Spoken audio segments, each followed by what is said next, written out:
All right, it is that time of the week where we peruse the Marvel Rivals Reddit and see what we have here in terms of news, discussion, and fun memes.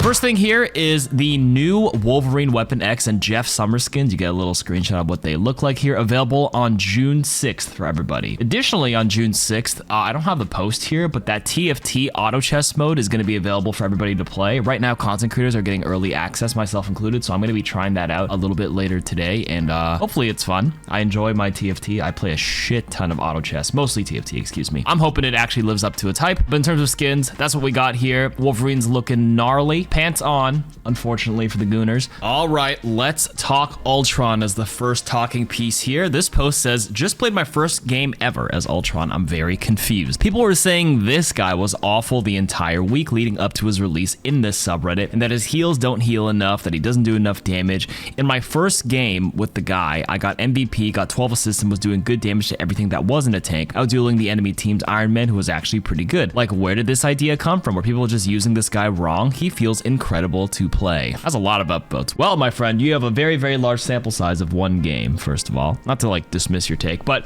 you're actually right. I do think Ultron's actually not as bad as people made him out to be, but this is for a couple of reasons. Number one, when streamers and content creators got early access to Ultron last week, they too were also playing a very small sample size of like 1 to 10 games at most. So that wasn't, that probably did not lead to a very good impression. Not sure what the matches that they played in the test server were, if they were balanced matches or they got a good grasp of it by playing like a relatively good comp with Ultron at that time. That being said, I didn't end up playing Ultron in the test server. I mostly just did like testing for the patch notes. So I didn't really have a good first impression of him at all, other than the practice range where I'm like, he seems pretty like underwhelming, which was my take at first. But number two, now that he has been released, he actually was buffed since that test version. So if you saw on social media or on this Reddit or on YouTube or TikTok, all the content creators are saying that he was weak. NetEase buffed the test version compared to what we see right now live as of last week. I think they gave him 250 more damage on the ultimate because he shoots like in 5 bursts with his exterminate ultimate, and each of them did 30 damage each times 5 for 150, 150 times 5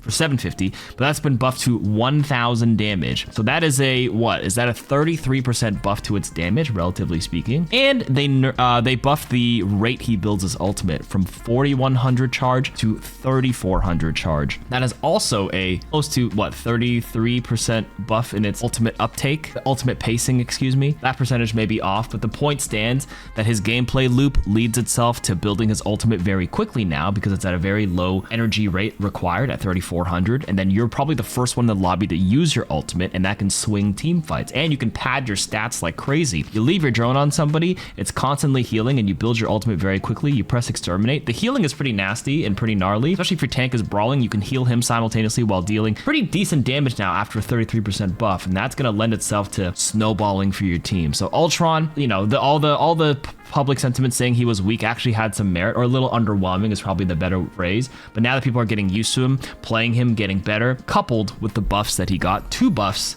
which kind of play off each other, he's actually in a pretty solid spot. I played like maybe 20 games last night around low celestial GM lobbies. I haven't grinded too much this season, and I've seen a lot of Ultrons pop off pretty well. Good, you know, hit scan pressure. His weapon is a charge rifle, right, from Apex Legends, if you're familiar with that. So it's constant pressure, not really great kill potential, but it's like, you know, poke pressure, and the constant healing, you know, isn't burst healing, so it's not like meaningful if you need to quickly burst and heal your teammate, but it like keeping it up with an Iron Man, for example, and teaming up with Iron Man, don't even get me started on that. Constantly keeping your Iron Man alive, and constantly healing, building that first ultimate, and then snowballing. That is like the gameplay loop, and that has been finding some decent success. I've seen a lot of Ultrons gain MVP. But that being said, also with the MVP system, I'm not sure if this is true because I don't think we have like true factual objective statements on how the MVP system works, but I've also heard through the grapevine that the MVP system is weighted on how an average player plays that hero specifically. So if you have like a pretty decent game on Ultron, you might be getting MVP because it's compared to the relative Ultron stats that other players are playing. Don't quote me on this. I'm not sure if this is true. This is something I also read, maybe on Reddit somewhere. I forgot where I learned it from. So farming MVPs, and you'll have a pretty good impression of him, especially like you, because I can see you got an MVP, hit the screenshot on console just to be like, hey, what's going on? I thought this guy was bad. But yeah, couple of reasons why I do think Ultron is seeing some decent play right now and is actually doing pretty well. Next post, I get the meme, but how do people have this already? And for the audio listeners, this is a Lord portrait on Ultron. Well, my friends, there are people in this world that have no life, and it's also farmable. There's certain things and conditions you can do to farm Lord portraits by doing the conditions. If you read them through, it's like, oh, get a certain amount of kills, heal a certain amount. So you just spam quick play games in a group in a decent session. It's like what, 20 hours of play time on a hero to roughly get Lord. And if you do the objectives like really well, I think you can like shorten it down to 15 hours if I'm not mistaken. So like it's 4 days ago, it's 3 days. People have been playing 8 to 10 hours a day. You can farm it pretty fast. But yeah, that's how some people have fast Lord portraits. Next post is I smell a meta forming. This has 11,000 upvotes on Reddit. And this is a composition screenshot of Penny Parker, Storm, Iron Man, Rocket, Ultron, and Jeff. There's a lot of team up synergies here. Solo tank Penny, but the team up with Rocket now to have a shit ton of nests is the play here. Then you have Storm and Jeff with the Sharknado team up, which pretty much wipes teams. Then you have the Ultron Iron Man team up where, you know, Ultron now gets the Jeff beam. Pretty solid composition with a lot of natural synergies. A little annoying. It's very poke centric, not so much brawling team. You kind of just sit there and poke with Storm, Iron Man, Ultron. Even Jeff can poke pretty hard. And then Penny just shoots from a distance. And then they're like, oh, they dare you to come to you because you have so many nests on the ground. This feels like a pretty strong comp to play on defense, especially like you poke the enemy team coming in and like, you know, you dare them to walk over the triple, quadruple nests, right? Triple nests, 2 nests on Penny, 1 on Rocket. Pretty lethal. On offense, though, I don't know. Maybe you just farm for your ultimates and then you kind of go on the Sharknado or the Ultron Exterminate ult. A little hard for the solo tank Penny to like maybe take an engagement. You do have to grapple up with your web and sling in and do your best. Maybe take an off angle. That's probably your best bet. But you probably on offense on this comp want to play for your ultimate. But on defense, you have a pretty strong neutral game. I did not see this specific comp in my 20 games I played yesterday on Monday, June 2nd. Around, again, Celestial GM on NA ladder. I did see tons of Ultron, Iron Man, occasional Jeff and Storm, and I saw like 2 Pennies, not too many. Maybe it's because Penny just isn't that popular, but like your experience may vary, your mileage may vary depending on the rank that you play at, the time you play at,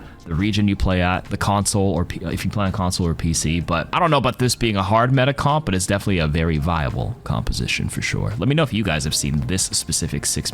Like you have to get, when you solo queue, it's going to be pretty hard to get this perfect like meta synergistic team. Everyone's going to want to play their favorite heroes anyway, so yeah. Next post, anyone else find it super common for Ultron to get MVP? I kind of touched on this earlier, so I guess I'll just continue on that discussion where if you just leave your drone on somebody like a tank who's constantly taking chip damage, you will farm your healing like crazy, and the MVP again may be based comparative average of other people playing that same hero, so there's that. And then you play for your ultimate pads the shit out of your stats because it's like 3,000 healing per target hit or something and over 1,000 damage, so it's like 4,000 plus 4,000 stats every like minute that you build your ultimate. So yeah, this is an actual nightmare is the title of this. Speaking of the quote-unquote meta team comp that I saw earlier with the pennies and the rocket nests, look at this visual clutter mess. This is a penny with the rocket, 2 nests. Look at this. What in the heck? What am I looking at? There is something to be said about visual clutter that may start to be like a consideration NetEase has to take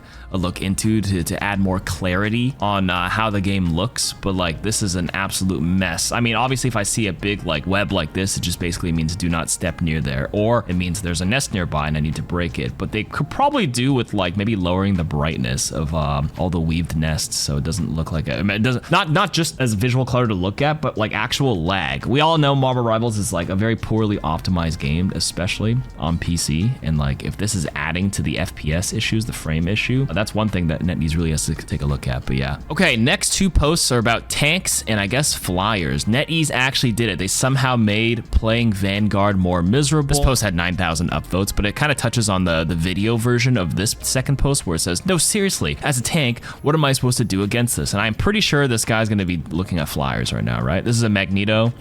There's a Human Torch, Storm, and Iron Man over there. I'm sure there's an Ultron back there as well. As a tank, what are you supposed to do against this? And I think a lot of people are like, oh, Vanguards or tanks, we need like an anti-flyer kind of tank to make it happen. And in Overwatch, you kind of have an option like that. You do have Diva as like your one option, but in a lot of cases when you play like a Reinhardt into Pharah or Echo in that game. Or in this case, you play a very low ground stationary tank that can't reach flyers. What are you supposed to do? The answer is nothing. Genuinely, you're supposed to just stay alive. It's not fun, but you staying alive, they don't really have anything to kind of stop you and push you. They kind of just chip away at you, and then you allow your supports to constantly farm their ultimate off the chip damage you're taking from all of them. And then you kind of play off of when your supports get their ultimates, or you can slowly just build your ultimate and shoot anybody who's not flying. If you waste your time shooting your Magneto projectile shots into the sky, you're actually losing value because it's not consistent. Maybe if someone's one shot and somebody calls it out and they're kind of flying a little low, then you can go for it, but look for better bubbles. Flash the occasional shield that you need, especially if you need to, like, if you took too much damage too quickly, just make sure you stay alive. It's boring, but that's your best option if you insist on playing Magneto into this. It's not bad. There's nobody stopping the cart. There are 4 people flying right now in this clip, right? Who's stopping you? Literally nothing. So you're just pushing for free and just allowing your supports to build their ultimate. This is fine. I'm going to scroll down through the comments and I'm hoping somebody calls us out. Yes, see, this one has 1,000 upvotes. Looking at their comp, all you have to do is just live. They have no tank to create space and no dive to make plays. Your whole job is to just push payload and hold space. Is it fun? No. Is it the best way to win?